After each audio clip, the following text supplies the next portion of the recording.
हमारे जीवन को आनंदित करने वाली है।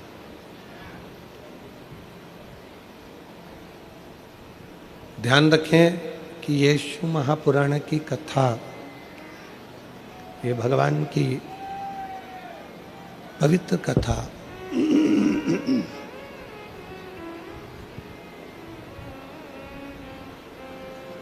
जब अपने नज़दीकी क्षेत्र में या अपने पास में होती है तो कहीं ना कहीं ये मानकर चलें कि भगवान ओगड़दानी की ही कुछ कृपा, कुछ करुणा, उनकी ही कुछ दया होगी। कथा के मंडप में पहुंचकर आप इस कथा का जो लाभ ले रहे हैं, ये कहीं ना कहीं देवाधिदेव महादेव की कृपा है, करुणा है, उनकी उदारता है, ये उनकी दया है।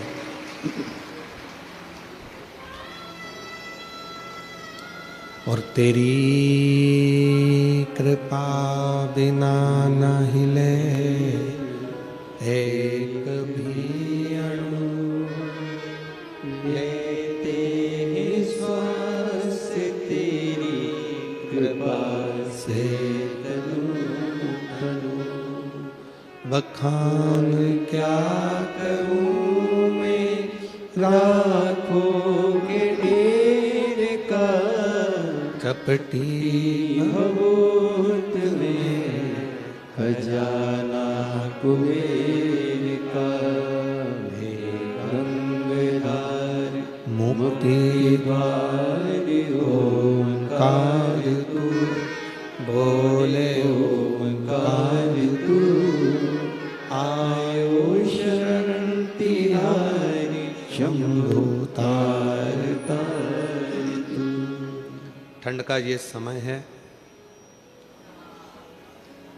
चारों तरफ कोहरा भी रहता है, शीतलहर भी चलती है, और उस बीच में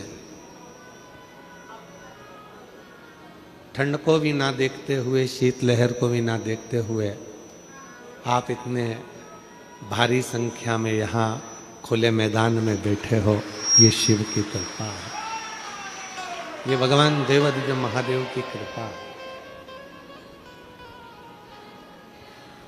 और कहीं ना कहीं लगता है कि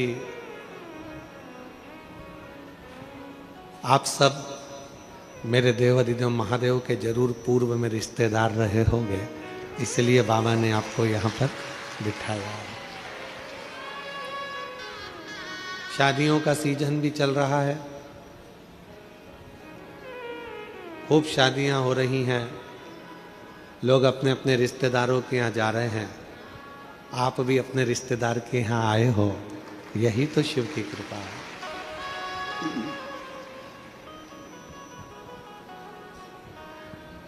कहते हैं कि कोई पुराना संबंध आपका हमारा शिव जी से रहा होगा, कोई पुराना संबंध आपका और हमारा भगवान देवाधिदेव महादेव से रहा होगा, जो इस संसार सागर में जन्म लेने के बाद भी हम शिव से दूर नहीं हैं, भगवान से दूर नहीं।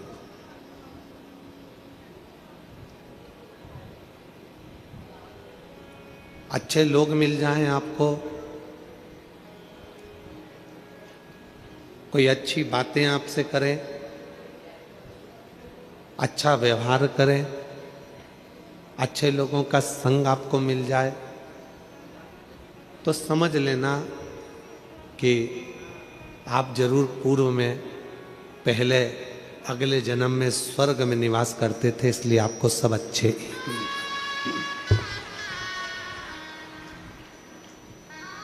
आपको सब अच्छे मिल रहा है, सब श्रेष्ठ मिल रहा है। और यदि आपको कुछ लोग ऐसे मिल जाएं जो दिन रात आपको परेशान करते हो, कष्ट देते हो, तकलीफ देते हो, कुछ ना कुछ तकलीफें रोज की लाकर खड़े कर देते हो, तो समझ लेना पहले नरक भोग कर आए थे, उसमें से थोड़ा सा कुछ हिसाब रह गया होगा, तो ऐसे लोगों का संग मिला है जो आज भी हमको भुगता है। पिछले जन्म का कोई सुख, पिछले जन्म का कोई अच्छा कर्म हमें अच्छे लोगों की संगति में लेकर जाता है।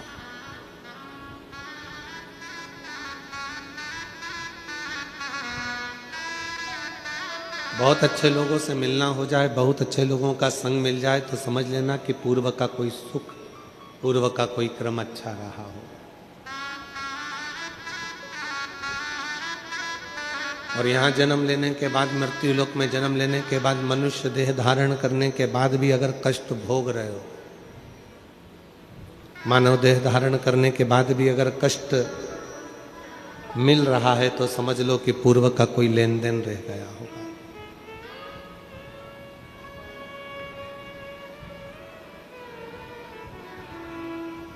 तुम्हारा बंगला कैसा है, कितने बंगले हैं, कितने घर हैं, ये वक्त आएगा तब दुनिया को मालूम पड़ जाएगा।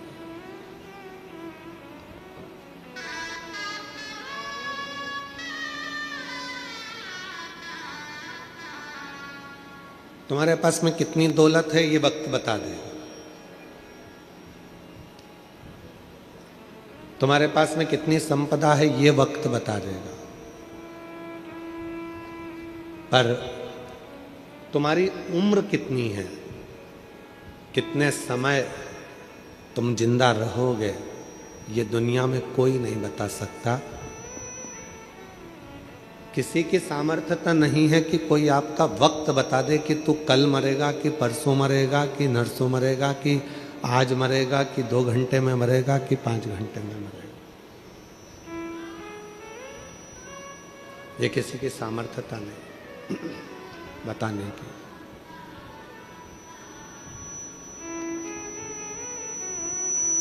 क्यों? परमात्मा ने आपको और हमको जो जन्म दिया उसमें वक्त बनाकर नहीं भेजा कि तुम इतने साल जीवित रहोगे, इतने समय तुम रहोगे और फिर वापस चले जाओ। मेरे शिव ने, मेरे ओघड़दानी ने, मेरे शंकर भगवान ने, मेरे शंभू ने, मेरे त्रिकालदर्शी कैलाशी ने आपको कह दिया कि तुम संसार सागर में जा रहे हो, पर मैं तुमको ये नहीं बता के भेज रहा हूं कि तुम कितने साल जियोगे।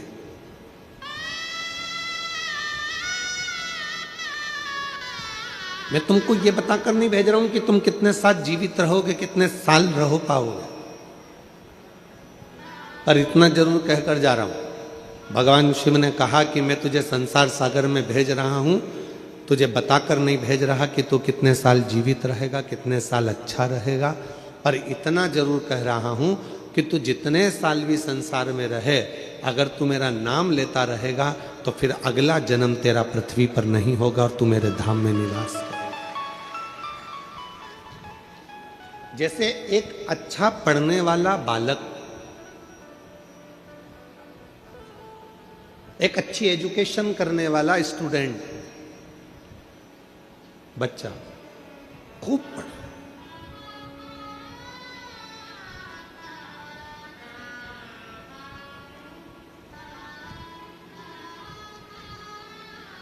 माँ क्या कहती है उससे, अच्छा पढ़ लेगा तो तू अच्छा इंजीनियर बन जाएगा, अच्छा पढ़ लेगा तो तू अच्छा कलेक्टर बन जाएगा, अच्छा पढ़ लेगा तो अच्छा एसपी बन जाएगा, अच्छा डॉक्टर बन जाएगा।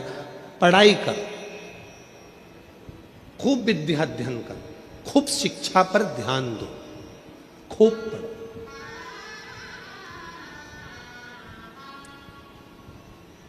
और साथ में फिर माँ क्या कहती है, अगर नहीं पढ़ेगा तो फिर गाय चराना,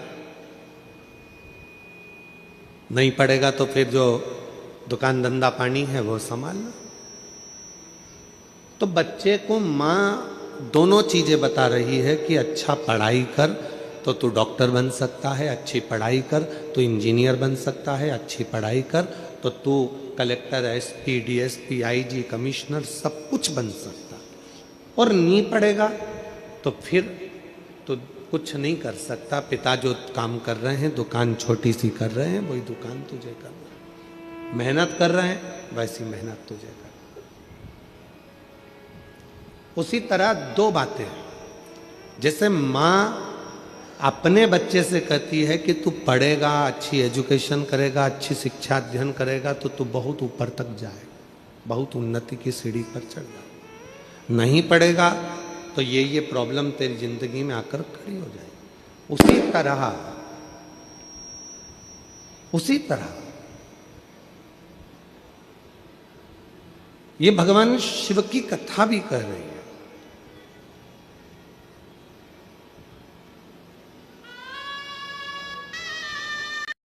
ये भगवान देवादिदेव महादेव का चरित्र कह रहा है, उसी तरह ये भगवान शंकर की पवित्र कथा कह रहे हैं। अगर संसार में जन्म लेने के बाद आपने अगर भगवान देवादिदेव महादेव से हृदय लगाया, भगवान शिव से यदि आपने दिल लगा लिया, तो ये निश्चित है कि फिर संसार सागर में उलझना नहीं पड़ेगा, वो सुलझा कर अपनी ओर आसक्त कर लेगा, अपनी ओर कर लेगा। और कोई पिछले जन्म के अच्छे कर्म मुझे बाबा तेरा साथ मिला, कोई पिछले जन्म के अच्छे कर्म मुझे बाबा तेरा साथ मिला। जहाँ सारी दुनिया झुकती है, जहाँ सारी दुनिया झुकती है, मुझे वो आली दरबार मिला, दरबार मिला।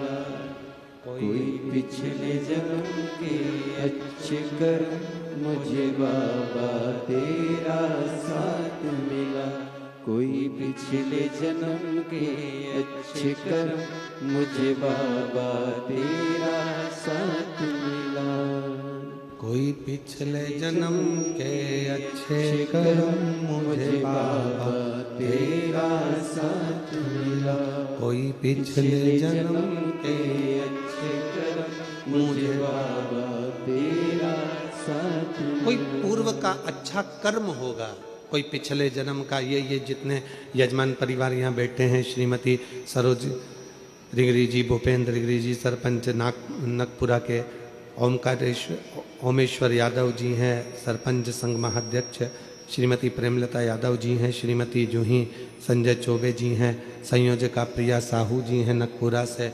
इन सभी को मैं इसलिए साधुवाद दूं कि कहीं ना कहीं कोई आपके पूर्वजों का, आपके माता पिता की कोई अच्छाई रही होगी, कोई पुण्याई रही होगी, आपके दादा परदादा की कोई पुण्याई रही होगी, जो आप यजमान पद ग्रहण कर कर इतने शिव भक्तों को कथा का रसतत्व ग्रहण करा रहे हैं।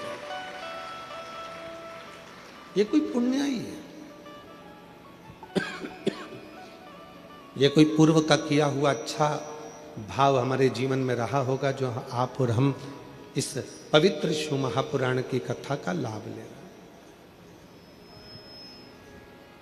एक क्षण की भी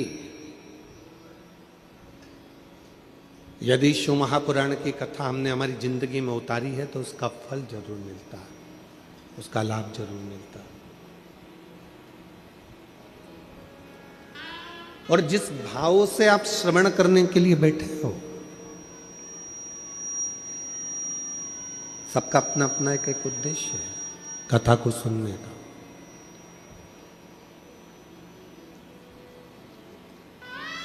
जिस भाव से आप कथा का रसतत्व ग्रहण करने के लिए बैठे हो, जिस भाव से, आज कथा का पहला दिन है, 5 दिन की कथा है, 17 तारीख से चालू हुई है, 21 तारीख को विराम हो जाएगी। 1 बजे से 4 बजे तक नकपुरा जिला दुर्ग में यह कथा चल रही है।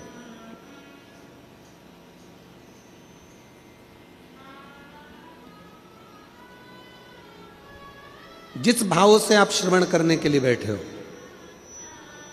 जो तुम्हारी कामना है, जिस कामना से आप भगवान देवादिदेव महादेव की कथा को सुनने के लिए बैठे हो, बाबा वो कामना पूर्ण जरूर करेगा। बस उसमें सबसे ज्यादा जरूरी है आपका विश्वास, आपका भरोसा, आपका समर्पण।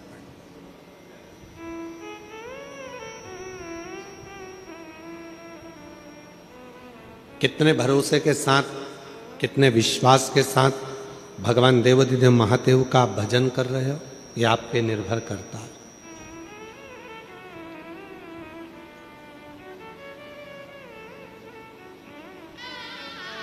किसी ने पूछा कि शिव महापुराण की कथा में जाकर क्यों बैठना चाहिए। अपने क्षेत्र में अगर शिव महापुराण की कथा हो रही हो तो अपने क्षेत्र में आकर उस कथा का रसतत्व ग्रहण क्यों करना चाहिए, किस लिए? रेडियम किस किस ने देखा है? गाड़ी पे चिपका रहता है, हाथ उठाओ जरा जल्दी से।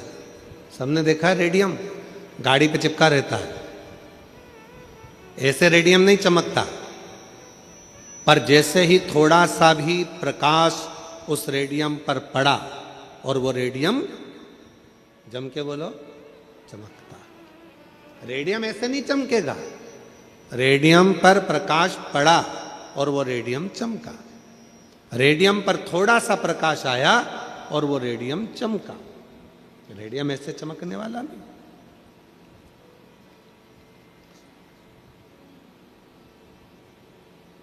अब कोई कहे कि रेडियम चमक तो है ही नहीं रहा साहब, जबरदस्ती का हमने लगा कर रखा है, रेडियम चमक ही नहीं रहा है, इतने दिन से हमने लगा कर रखा है, चमक ही नहीं रहा है। तो किसी ने कहा गाड़ी पर लगे रहने दो, जब गाड़ी आप लेकर जाओगे कहीं किसी गाड़ी की लाइट पड़ गई, प्रकाश पड़ गया, चमक पड़ गई तो तुम भी चमक जाओगे। नहीं साहब, हमने इतने दिन से लगा कर रखा है, ये तो चमक ही नहीं रहा, इतने दिन से लगा कर रखा है, ये चमक ही नहीं रहा, हम तो इतना प्रयास कर रहे हैं, ये चमक ही नहीं रहा। ये चमक क्यों नहीं रहा? तो कहाँ, इसको लगे रहने दो।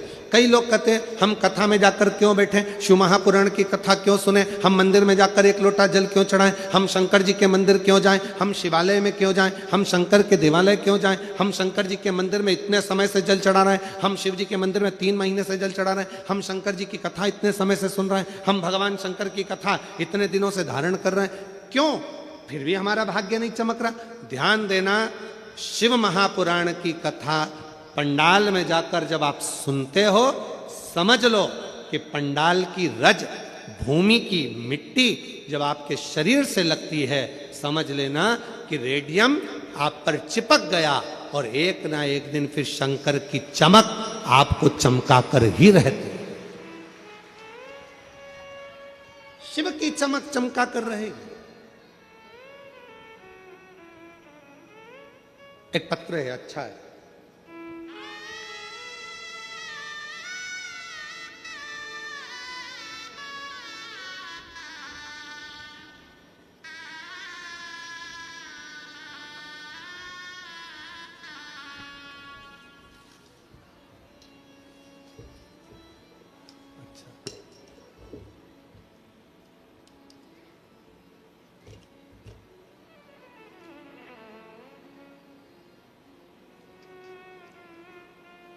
हिंदी में नहीं है, छत्तीसगढ़िया भाषा में। और छत्तीसगढ़िया सब ले रहे, पर हम पढ़ेंगे जरूर, समझा तुम हमको देना, ठीक है? समझा दोगे ना? ठीक है। मोर नाव नारायण सिन्हा, ग्राम नकपुरा, दुर्ग। कहीं बैठे हो, हाथ हिला सकते हैं। आप है हम। गुरुदेव जी, एक लोटा जल औ, नहीं ये औ तो मुझे समझ में आता है, क्योंकि इसको मैंने बस्तर के अंदर जब कथा थी, कौन सा गांव था, कच्चे गांव में पत्र आया था छत्तीसगढ़ी भाषा का, हमने उसमें औ पढ़ा था, ठीक है? तो गुरुदेव जी, एक लोटा जल औ पशुपतिनाथ उपवास के का फल होते, ये कोई मोर ले पूछे, तमे हाँ बताव। गुरुदेव जी, मोर मकान नहीं रीस हेत में हा अपन संसरार संसरार ससुराल ले कर्जा लेके नानक मकान बनाए हवा। मतलब छोटा मकान बनना, ठीक है? आया आया, थोड़े दिन बाद हम भी छत्तीसगढ़िया हो जाए। ओकर ले मोर लाखों के कर्जा हो गए और मोर आर्थिक स्थिति अतेत अच्छा नहीं रही थी। तेकर सेती कर्जा बढ़ते गिस में हर आपके कथा 2021 में भिलाई में पंडाल में बैठ के सुने। आप कह एक लोटा जल सारी समस्या का हल, मोर मन गवाही नहीं दिस, मतलब मेरा मन एक लोटे जल पे मानता नहीं, गवाही नहीं दिस। तब हो ले मैं मंदिर जाए के चालू करवा। आप मन तथो गुरु जी अपन घर ले जल लेके शिव जी ला चढ़ाओ और वह आपके घर के दशा शिवजी ला बताई। ये सिरतोन हरे गुरु जी मोर एक एक लोटा जल शिव में चढ़ी और मोर कर्जा के एक एक पाई कर्जा भी छूटा गे। मैं हर आज कर्जा ले मुक्ति पा गए हो गुरु जी। यही महीना दिनांक 2/12/2025 मंगलवार को मैं कर्जा से मुक्त हो गए। भोला सब दुख काटो गुरुदेव शिव की कृपा। भगवान आ जाइए, आ जाओ, एक बेलपत्र लेकर जाइए, आइए पधार।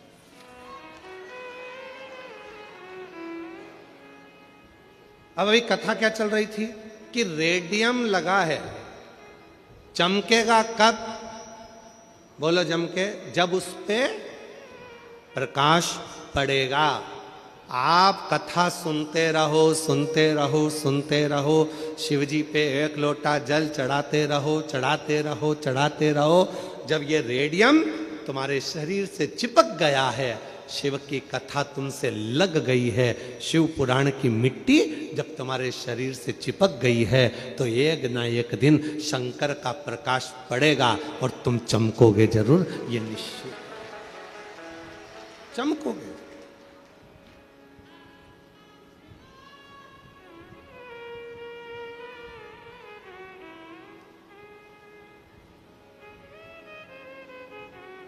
आप शिव के उस भजन में डूबोगे जरूर। करो भक्ति शिव की, करो भजन भगवान शंकर का। लोग कहते हैं पंडाल में बैठकर कथा सुनने का क्या लाभ है, पंडाल में बैठकर कथा क्यों सुनना चाहिए? क्यों शिव महापुराण की कथा को सुनने के लिए लोग पंडाल के अंदर जाकर बैठते हैं? उसका कारण केवल इतना सा है कि वो मिट्टी नहीं, उस रज को वो अपने शरीर में लगाकर बाबा के प्रकाश का इंतजार करते हैं। और जिस दिन शिव की कृपा दृष्टि का प्रकाश हम पर पड़ता है, उस दिन हमारी जिंदगी चमकना प्रारंभ हो जाती है, चमकना प्रारंभ। और जो जैसी भावना लाया वो वैसा ही फल पाया। जो जैसी भावना लाया, पीछे वाले भी दोनों हाथों से बड़े भाव के साथ बोलते हुए, फल पाया। नहीं खालियों से लौटाया वो मन ही मन हर्षाया। नहीं खालियों से लौटाया वो मन ही मन हर्षाया। और कर दिया माला माल काशी वाली, लुटा दिया भंडार काशी वाली। कर दिया माला माल काशी वाली से, लुटा दिया भंडार काशी वाली। भगवान शिव पर भरोसा किया हुआ कभी टूटता नहीं। ये साधारण रिश्ते टूट सकते हैं, ये साधारण संबंध टूट सकते हैं, पर भगवान देवाधिदेव महादेव पर करा हुआ भरोसा कभी टूटता नहीं। शिव पर करा हुआ विश्वास, भगवान शंकर पर करा हुआ भरोसा, भगवान शिव पर करा हुआ दृढ़ विश्वास कभी टूटता नहीं है। आप किस भाव से आए हो, क्यों कथा सुनने आए हो, किस लिए आए हो, भगवान शंकर से क्या कहने के लिए आए हो, शिव महापुराण की कथा को क्यों धारण करने के लिए आए हो, क्या भगवान से विनती करने के लिए आए हो। 5 दिन बैठकर रहकर कथा का रसतत्व आप ग्रहण कर रहे हो और बाबा से क्या विनय करने के लिए आए हो, यह आप पर निर्भर करता है। शिव क्या देंगे, कैसे देंगे, कब देंगे, ये उन पर निर्भर करता है।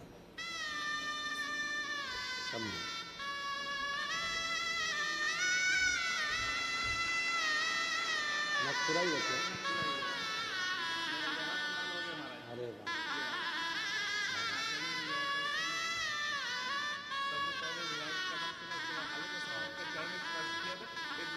बाबा की भैया कह रहे हैं कि कर्जा बहुत ज़्यादा था, चुकाना मुश्किल था, पर मैंने भी भिलाई की कथा में जाकर बाबा से विनती कर दी थी कि 11 पंडाल में बैठकर कथा सुनूंगा, बस मेहनत भी खूब करूंगा, तो मेरा पूरा कर्जा जो लाखों में है वो चुकवा दे। और आज बाबा ने पूरा कर्जा चुकवा दिया और ये 11वां पंडाल की कथा चल रही है। ये शिव, ये शंकर, इसी को ओघड़दानी, इसी को शंभू कहते, इसी को त्रिकालदर्शी कहते। कितना विश्वास है आपका शिव पर, यह आप पर निर्भर करता है। 5 दिन में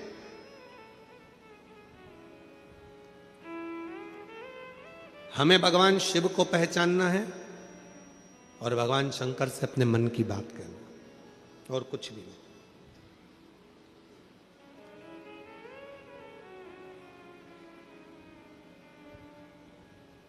और जो रात्रि को रुकने वाले हैं उनसे निवेदन करूंगा कि पंडाल में जब आप सोते हैं, रहते हैं, पूर्ण सुरक्षा के साथ में रहें और साथ में भगवान देव अधिदेव महादेव की अविरल भक्ति करते रहें।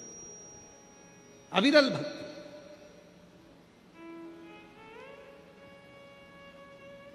उस भक्ति को धारण करते रहे, भजन करते रहे।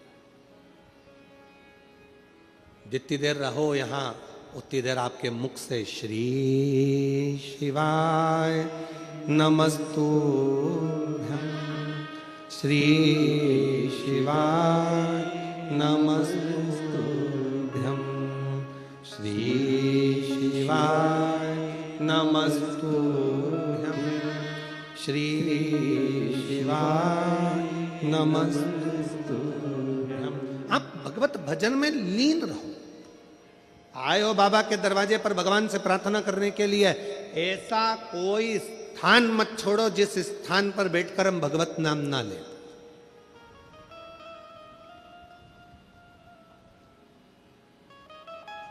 कितनी सुंदर एक कथा आती है कि देवता और असुरों ने मिलकर समुद्र का मंथन किया। शिव महापुराण का ये बड़ा सुंदर चरित्र है। मंथन किया, और केवल देवता और असुर मंथन नहीं कर रहे हैं। शिव महापुराण ये भी कहती है कि अपने घर में रहकर कुछ देर रात्रि को जब विश्राम करा करो, विश्राम के समय पर थोड़ी देर विचारों का मंथन भी करा करो। आज के समय में लोग विचारों का मंथन नहीं करते, मोबाइल का मंथन करते रहते दिन भर बैठ के। रात को सोएंगे, पति अपना मोबाइल पकड़ा है, पत्नी अपना मोबाइल पकड़ी है, बेटे बेटी अपने मोबाइल पकड़े हुए हैं, और सोते सोते भी आखिरी में जब बहुत तेज नींद आने लगती है तब मोबाइल तो भी स्विच ऑफ करने से पहले, मतलब नेट बंद करने से पहले भी एक आध बार सोते सोते भी फिर उठा के देख ही लेते। वापिस रख दिया, सो रही है तो भी ध्यान में आया, वापिस देखती हूं मैसेज करा कि नहीं करा, फिर उठाया, फिर देखा, वापिस। अब कहां गया विचारों का मंथन?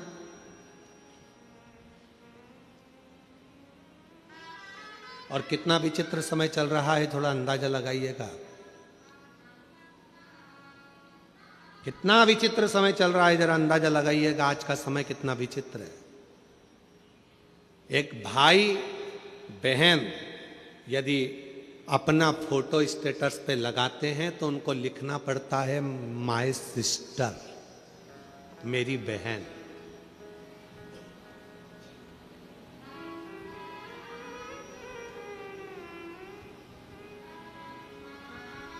बुआ के साथ फोटो लगता है तो लिखना पड़ता है मेरी बुआ जी हैं, आज आई थी, उनके साथ फोटो लगाया। चाची जी के साथ मेरी आंटी हैं, उनके साथ फोटो लगाया। क्यों? क्योंकि आज के समय के व्यक्ति की दृष्टि और बुद्धि इतनी विचित्र होती चली जा रही है कि कोई भी अगर मोबाइल पर फोटो दिखता है तो उसकी तुरंत सोच और निगाह बदल जाती है और वो गलत सोचना प्रारंभ कर देता है। मतलब इतनी विचित्र बुद्धि लोगों की हो गई, इतनी विचित्र सोच हो गई। क्या संसार में कोई दूसरे रिश्ते नहीं रहे, कोई संबंध नहीं रहे? शिव महापुराण की कथा कथी है, भगवान देवादिदेव महादेव का चरित्र कथा है। मंथन हुआ, उस मंथन में हलाहल विष निकला। जरा संबंध देखिएगा, रिश्ता देखिएगा, कितना विचित्र कथा का वर्णन किया गया कि रात्रि को सोने से पहले मोबाइल का मंथन मत करिए, रात्रि को सोने से पहले मोबाइल को मत देखिए, रात्रि को सोने से पहले अपने विचारों का मंथन करिए। घर में क्या हुआ, बच्चों को कैसे पढ़ाना है, बच्चों की शिक्षा कैसे ग्रहण कराना है, कौन सी कोचिंग कराना है, कौन सी ट्यूशन देना है, कौन सी चिकित्सा कराना है। अगर भगवान ने हमको धन दिया है, पैसा दिया है, हमारे बच्चे अच्छे से पढ़ रहे हैं, तो अपने मोहल्ले में, अपनी कॉलोनी में, अपनी सोसाइटी में, अपने नगर में कोई बच्चा पढ़ने में कमजोर है तो उस बच्चे का शिक्षा अपने को कराना है। ये विचार, ये सोच, ये मंथन अपने अंदर होना चाहिए।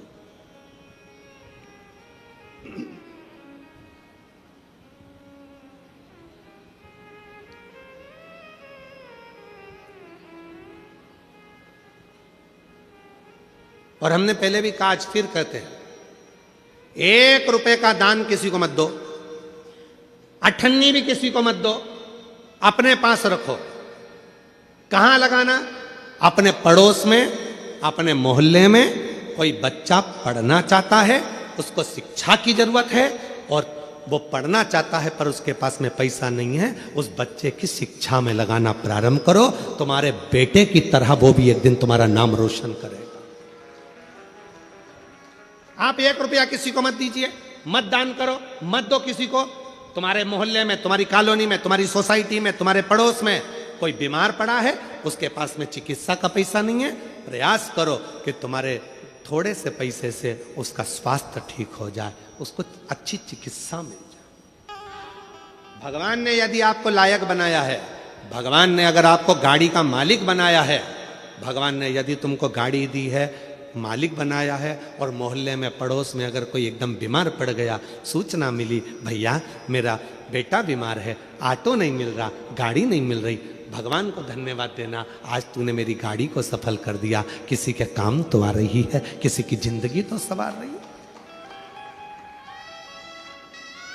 कितना विचित्र जमाना हो गया कि लोगों की सोच बदल गई। कोई पड़ा हुआ है तो पड़े रहने दो, कोई एक्सीडेंट हो गया तो रोड पर तड़प रहा है तो तड़पने दो, किसी के यहाँ आग लग रही है तो मुस्कुरा रहे हो, किसी के यहाँ घात लग रही है तो मुस्कुरा रहे हो, किसी के यहाँ चोरी हो रही है तो मुस्कुरा रहे हो। ये कहाँ हो गया? ये संसार सागर कैसे जा रहा है, किस गर्त की ओर बढ़ रहा है? विचार करिए। मेरे देवादिदेव महादेव ने, सारे देवताओं ने अमृत पिया, पर मेरे शंकर भगवान ने मंथन में निकला हुआ पूरा विष पी लिया। क्यों? क्योंकि ये दुनिया को नष्ट कर देगा। अगर मैंने रख दिया तो देवता भी बर्बाद हो जाएंगे, गंधर्व, असुर, कन्नर, नाग सब बर्बाद हो जाएंगे, पशु पक्षी भी बर्बाद हो जाएंगे। इसलिए इस विष को मुझे पीना पड़ेगा। ये विष मैं पीता हूं, ये मंथन है, इसको मंथन कहते हैं कि मंथन में ये निकला कि विष में पीता हूं, ये विष दुनिया को बर्बाद कर देगा, इस विष को मैं धारण करता हूं।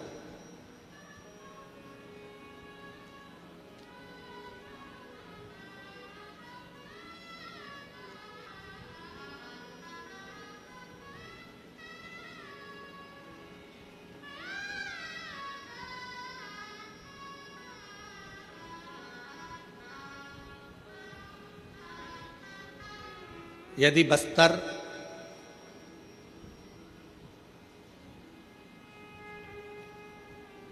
गिदम दंतेवाड़ा की यदि आप लोगों ने कथा सुनी होगी तो उसमें एक पत्र आया था। उस पत्र में एक बहन जी ने पत्र लिखा था। उस पत्र में लिखा था कि हमारे दंतेवाड़ा क्षेत्र में, ये नक्सल प्रभावित क्षेत्र में, जहां पर लोगों के अंदर भय था, वहां पहली बार हर हर महादेव सुनने को मिल रहा है। ये शिव की कृपा। भय मुक्त कब हुए आप? जब आपके भीतर से भय चला गया।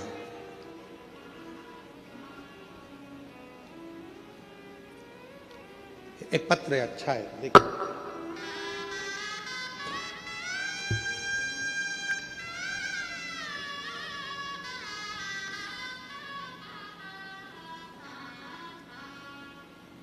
जब व्यक्ति हिम्मत करता है, जब व्यक्ति पूर्ण भरोसा कर लेता है, तो उसके साथ क्या होता है ये पत्र बता रहा है। देखिएगा। मेरा नाम ओम प्रकाश गौतम है। मैं ग्राम पीरीर तहसील गुंडर रेही जिला बालोदा का निवासी हूँ। कहीं बैठे हों तो हाथ हिला सकते हैं। मेरा नाम ओम प्रकाश गौतम है और मैं ग्राम पीरीर तहसील गुंडरदेही जिला बालोद का निवासी हूँ। कहीं बैठे? आप ही हैं बेटा? हाथ हिला दो एक बार। आ जाइए, एक बेलपत्र लेकर जाना। आओ। मैं पिछले 7 सालों से प्राइवेट बैंक में कार्य कर रहा हूं और अच्छे औहदे पर पहुंच गया हूं, लेकिन मन में कहीं ना कहीं लगता था, एक बात अंदर चुभती थी कि मेरी सरकारी नौकरी क्यों नहीं। 7 साल से प्राइवेट नौकरी प्राइवेट बैंक में कर रहा हूं और बहुत अच्छे औहदे पर हूं, बहुत ऊंचाइयों पर हूं, फिर भी मन में चुभता था कि मेरी सरकारी नौकरी क्यों नहीं। तब पिछले साल से मेरे घर के लोगों ने कहा कि शिव महापुराण की कथा पर भरोसा कर और सरकारी नौकरी के लिए बैंक की फिर तैयारी। मां, इतने सालों से नौकरी कर रहा हूं और इतने सालों से सरकारी बैंक की परीक्षा दे रहा हूं, पर हो नहीं रहा, तो अब क्या हो जाएगा। तब मेरी मौसी ने कहा, अब तू एक काम कर, तैयारी तू कर और एक बार वो सीहोर वाला महाराज कथा कहता है तो उसके कथा के पंडाल में बैठ जा और वहां बैठकर कथा सुन। वहां की मिट्टी को सिर पर लगाना, प्रणाम करना और बाबा से विनती करना कि मेरा ये कार्य होना चाहिए। सीहोर वाला बाबा कहता है कि मेहनत 4 गुनी कर, रात दिन एक कर और पंडाल में बैठ के कथा सुन। गुरुदेव, मैंने अपने परिवार से कहकर भिलाई आ गया और भिलाई में मैंने कथा चल रही थी, दया सिंह जी कथा करा रहे थे, तब उस कथा में बैठकर मैंने बाबा से विनती करी, पूरी 1 साल मेहनत करी और आखिरी में एग्ज़ाम दिया और बाबा ने ऐसी कृपा कर दी कि आज मेरा सरकारी बैंक में सिलेक्शन हो गया। मैं बाबा को यहाँ प्रणाम करने के लिए, मैं शिव को नमन करने के लिए। लिख रहे हैं, मेरा विश्वास ऐसा नहीं था, मैं नहीं मानता था क्या पंडाल में बैठने से, कथा सुनने से क्या ये फल मिल सकता है। पर आज कहता हूं कि बाबा चमकाता है, किस्मत जरूर देता है, वो कमी नहीं। आ जाओ, आ जाओ, आ जाओ, दोनों आ जाओ। मैं बाबा को यहां धन्यवाद देने के लिए आया हूं।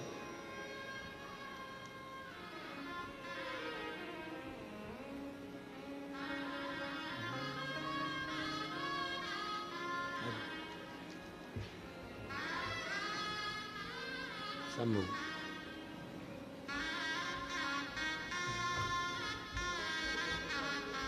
बधाई हो,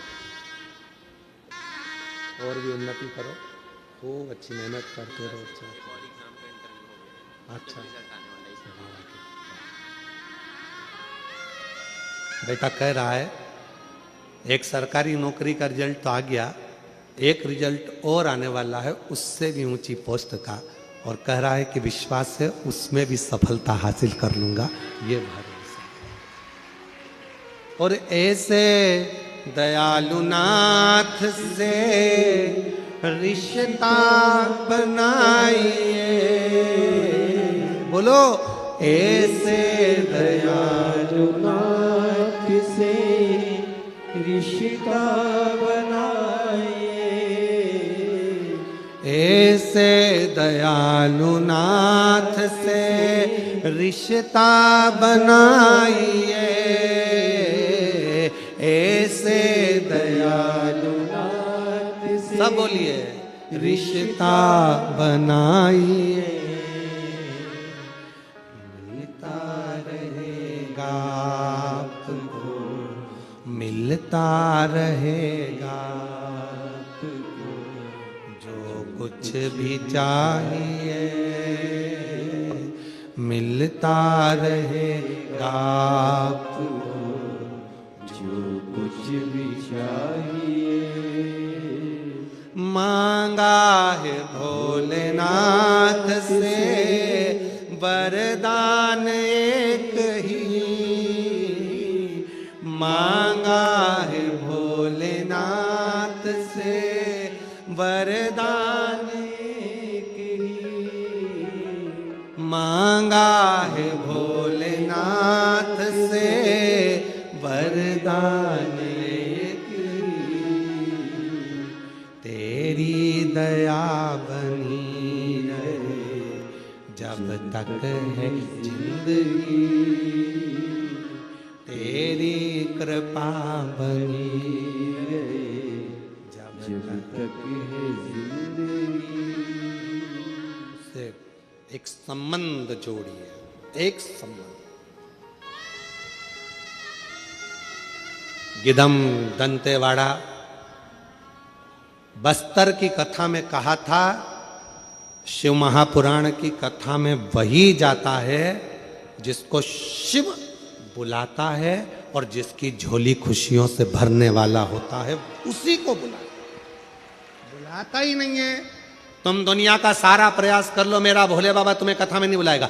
गाड़ी तैयार है, सबने विचार कर लिया चलना है, अपने पास में कथा हो रही है, नगपुरा में कथा हो रही है, इसके बाद छत्तीसगढ़ में कथा सावन में आएगी, 6-8 महीने की देरी लगेगी, इसलिए मौका है आपन पूरा प्रयास कर लो कि अपने को नगपुरा की कथा जरूर सुनना है, बाबा से प्रार्थना करना है और बाबा से विनय करना है। बस विचार मंथन चलता रहा, अब तो जाना है, चाहे कुछ भी हो जाए। सारी तैयारी कर ली, मालूम पड़े कि कोई घर में अड़चन आ गई, नहीं जा पाए। तुम्हारा जाने का मन था, तुम नहीं पहुंच पाए, और पड़ोसन का जाने का मन नहीं था तो भी पड़ोस की गाड़ी जा रही थी, उसमें बैठ के चली गई। मतलब बाबा को उसकी झोली में कुछ देना था, बाबा को उसको कुछ प्रदान करना था, इसलिए बाबा ने बुलाया।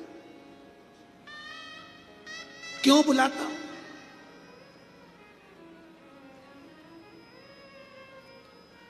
और ऐसे दयालु नाथ से, सारे पंडाल वाले बोलो, पीछे वाले, आगे वाले, साइड वाले, अड़ोसी पड़ोसी, पीछे वाले धड़ोसी, सब बोलो ऐसे दयालु नाथ से। इनको तो बोलने तो मुझे सुनाई देगा। हाँ, ऐसे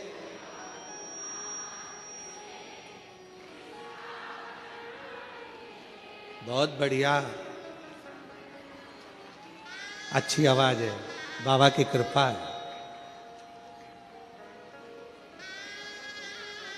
मिलता रहेगा आपको जो कुछ भी चाहिए